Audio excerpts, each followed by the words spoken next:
botante na tutungo sa kanilang mga voting precinct sa Lunes. Narito po ang mga panghuling paalala na dapat ninyong tandaan.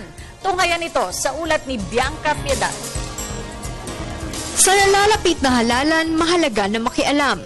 Makialam sa mga daman at hindi dapat gawin bilang responsableng botante ng bayan.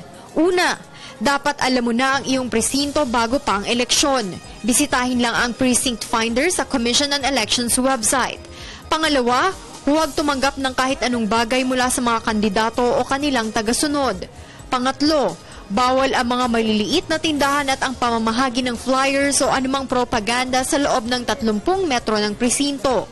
Pang-apat, magdala ng valid ID, gaya ng voter's ID.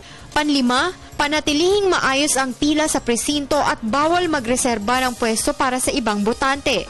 Pang-anim, maaaring magdala ng cellphone sa presinto pero bawal kunan ng letrato ang balota.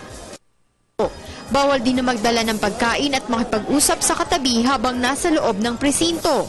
Pangwalo, bawal punan ang balota ng ibang botante, kopyahin o ipakita ito sa iba, maliban na lang kung may kapansanan o nangangailangan ng tulong ang botante sa pagboto. Bawal din itago sa sarili ang balota. Pangsyam, huwag rin dudumihan ang balota dahil posibleng hindi ito tanggapin ng counting machine. At panghuli, iboto lamang ang tamang bilang ng kandidato. Maaaring magkulang pero hindi maaaring sumobra. At isumbong agad sa mga opisyal sakaling may nakitang signal jammers sa presinto.